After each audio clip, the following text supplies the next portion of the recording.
Friends, ഞാനിവിടെ തയ്യാറാക്കാൻ പോകുന്നത് ഒരു പാവയ്ക്ക തീയലാണ്. ഇതിനായിട്ട് 2 മീഡിയം പാവയ്ക്ക ഇതുപോലെ കനം കുറച്ച് അരിഞ്ഞെടുത്തിട്ടുണ്ട്.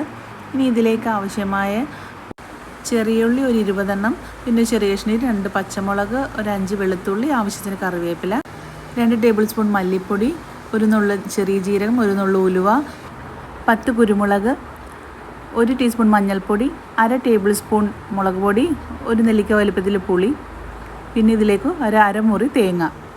ഉള്ളി വെളുത്തുള്ളിയൊക്കെല്ലാം ഇതേപോലെ കട്ട് ചെയ്തെടുത്തിട്ടുണ്ട്. ഇനി നമുക്ക് ഒരു ചട്ടി അടുപ്പത്ത് വെച്ചിട്ട് ഒരു 2.5 ടേബിൾ സ്പൂൺ വെളിച്ചെണ്ണ ഇതിലേക്ക് ചേർത്ത് കൊടുക്കാം. വെളിച്ചെണ്ണ നന്നായി ചൂടായിട്ടുണ്ട്. ഇനി ഇഞ്ചി, പച്ചമുളക്, ചുവന്നുള്ളി അരിഞ്ഞത് ഇതെല്ലാം ചേർത്ത് നന്നായിട്ട് ഇളക്കി ഒന്ന് വഴറ്റിയെടുക്കണം. അപ്പോൾ ഒരല്പം ഉപ്പ് ചേർത്താൽ വേഗം വഴന്ന് കിട്ടും. ഇനി ഒന്ന് മൂടി വെച്ച് വഴറ്റിയെടുക്കാം. ഈ ചിരണ്ടി വെച്ച് തേങ്ങ ഞാനൊരു ചെറിയ ജാറിലേക്ക് ഇട്ട് കൊടുത്തിട്ട് ഒന്ന് കറക്കി എടുക്കുകയാണ്. അപ്പോൾ തേങ്ങയെല്ലാം ഒരേ അളവാകുമ്പോൾ നമുക്ക് വറുക്കാനായിട്ട് വളരെ എളുപ്പമായിരിക്കും, വേഗം വറുത്തെടുക്കാനായിട്ട് പറ്റും. വറുത്തെടുക്കാനുള്ള ഒരു പാൻ ഞാൻ അടുപ്പത്ത് വെച്ച് പാൻ ചൂടായിട്ടുണ്ട്. ഇനി നമുക്ക് ജസ്റ്റ് ഒന്ന് കറക്കിയെടുത്തിട്ടുള്ള തേങ്ങ ഇതിലേക്ക് ഇട്ട് കൊടുക്കാം. ഇത് നന്നായിട്ടൊന്ന് ഇളക്കി കൊടുക്കണം.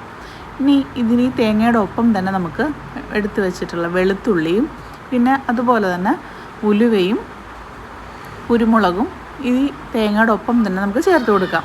ഈ തേങ്ങ വറുക്കുന്നതിൻ്റെ ഒപ്പം തന്നെ ഇതും കിടന്ന് ചൂടായി കിട്ടും. ഇതെല്ലാം ചേർത്തിട്ട് നന്നായിട്ട് ഇളക്കി കൊടുക്കാം. ഇടയ്ക്കിടയ്ക്ക് ഇളക്കി കൊടുക്കണം. അതുപോലെ തീ ഒരുപാട് കൂട്ടി വെക്കേണ്ട ആവശ്യമില്ല. ചെറിയ തരി പോലെയാണ് ഇപ്പോൾ തേങ്ങ ഉള്ളത്. അതുകൊണ്ട് തന്നെ മീഡിയം ഫ്ലെയിമിലിട്ട് നമുക്ക് ഇടയ്ക്കിടയ്ക്ക് ഇളക്കി കൊടുത്താൽ മതി. ഉള്ളിയൊക്കെ ഇത് നന്നായിട്ടൊന്ന് വഴന്നിട്ടുണ്ട്. കുറച്ചും കൂടെ ഒന്ന് വഴരണം.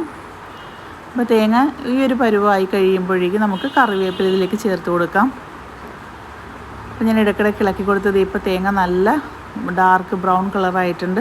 ഇതിലേക്ക് മഞ്ഞൾപ്പൊടിയും മല്ലിപ്പൊടിയും ചേർത്ത് കൊടുക്കുക. ഇത് രണ്ടും നല്ലതുപോലെ ഒന്ന് ചൂടായതിന് ശേഷം മാത്രം നമുക്ക് മുളക് പൊടി ചേർത്ത് കൊടുത്താൽ മതി. മുളക് പൊടിയും ചേർത്ത് 5 മിനിറ്റ് ലോ ഫ്ലെയിമിലിട്ടിട്ട് ഓഫ് ചെയ്യാം. അപ്പോൾ ഉള്ളി നന്നായിട്ട് വഴന്നിട്ടുണ്ട്. ഇതിലേക്ക് നമുക്ക് കട്ട് ചെയ്ത് വെച്ചിട്ടുള്ള പാവയ്ക്ക ചേർത്ത് കൊടുക്കാം. പാവയ്ക്കയും നന്നായിട്ട് ഉള്ളിയുമായിട്ടൊന്ന് മിക്സ് ചെയ്യാം. മിക്സ് ചെയ്തതിന് ശേഷം ഈ പാവയ്ക്ക എണ്ണയിൽ കിടന്നൊന്ന് വഴലാനായിട്ട് ഇതൊന്ന് മൂടി വയ്ക്കാം. അപ്പോൾ ഞാൻ ഇത് ഇടയ്ക്ക് തുറന്ന് ഇളക്കി കൊടുക്കുന്നുണ്ട്. ഒരല്പം ഉപ്പ് പാവയ്ക്കയിലേക്ക് ഉപ്പിട്ട് കൊടുക്കാം. നന്നായിട്ട് മിക്സ് ചെയ്തതിന് ശേഷം വീണ്ടും നമുക്ക് മൂടി വയ്ക്കാം.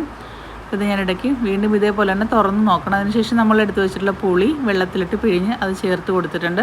ഇനി ഈ പുളിയിൽ കിടന്ന് ഈ പാവയ്ക്ക ഒന്ന് വേകണം. അപ്പോഴേക്കും കയ്പ്പൊക്കെ ഒന്ന് കുറഞ്ഞ് കിട്ടും. ഇനി മൂടി വെച്ചിട്ട് ഇതൊന്ന് തിളയ്ക്കട്ടെ. ഇത് നന്നായിട്ട് തിളച്ച് വന്നിട്ടുണ്ട്. വറുത്ത് വെച്ച തേങ്ങ തണുത്തിട്ടുണ്ട്. ഇത് നമുക്കൊരു ജാറിലേക്ക് ഇട്ട് കൊടുത്തിട്ട് കുറേശ്ശെ വെള്ളം ചേർത്ത് കൊടുത്തിട്ട് ഒന്ന് അരച്ചെടുക്കാം. ആദ്യം തന്നെ വെള്ളം ഒഴിക്കേണ്ട, ജസ്റ്റ് ഒന്ന് കറക്കിയതിന് ശേഷം പതുക്കെ കുറേശ്ശെ വെള്ളം ഒഴിച്ചിട്ട് ഇതുപോലെ നല്ല പേസ്റ്റ് രൂപത്തിൽ നമുക്ക് അരച്ചെടുക്കാം. ഇനി ഞാൻ ഇത് പാവയ്ക്ക ഒന്ന് തുറന്ന് നോക്കുകയാണ്. പാവയ്ക്കയൊക്കെ നന്നായിട്ട് വെന്തിട്ടുണ്ട്. ഈ സമയത്ത് നമുക്ക് അരച്ച് വെച്ച ആ അരപ്പ് ഇതിലേക്ക് ചേർത്ത് കൊടുക്കാം.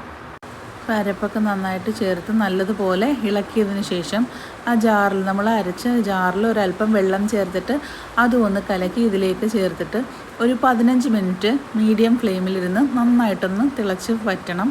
അതിനായിട്ട് നമുക്ക് മൂടി വയ്ക്കാം. 15 മിനിറ്റ് കഴിഞ്ഞിട്ടുണ്ട്. ഇത് ഞാൻ തുറന്ന് നോക്കി. നല്ലതുപോലെ ഒന്ന് തിളച്ചിട്ടുണ്ട്. ഇതിപ്പോൾ നല്ലപോലെ ഒന്ന് കുറുകിയിട്ടുണ്ട്. ഇനി അതിലേക്ക് നമുക്ക് താളിക്കാനുള്ള സാധനങ്ങൾ ചേർക്കാം. അതിനായി ഞാനൊരു ടീസ്പൂൺ വെളിച്ചെണ്ണ ഒഴിച്ചിട്ട് അതിലേക്ക് കുറച്ച് കടുകും, പിന്നെ ഉണക്കമുളകും, പിന്നെ കറിവേപ്പിലയും ഇതിലേക്കിട്ട് നല്ലതുപോലെ ചൂടാക്കിയതും അത് കടുക് പൊട്ടിയ ചേരുവ ഇതിലേക്ക് ചേർത്ത് കൊടുത്തിട്ടുണ്ട്. അപ്പം ഞാൻ സ്റ്റൗ ഓഫ് ചെയ്തിട്ടുണ്ട്. ചട്ടിയുടെ ചൂട് കൊണ്ടാണ് അതിപ്പോഴും തിളച്ചുകൊണ്ടിരിക്കുന്നത്. വളരെ ടേസ്റ്റി ആയിട്ടുള്ള അധികം ഓയിലൊന്നും ചേർക്കാത്ത പാവയ്ക്ക തീയലാണ്. അപ്പോൾ നിങ്ങൾക്ക് ഇഷ്ടപ്പെട്ടാൽ ലൈക്ക് ചെയ്യാനും ഷെയർ ചെയ്യാനും കമൻറ്റ് ചെയ്യാനും സബ്സ്ക്രൈബ് ചെയ്യാനും മറക്കല്ലേ.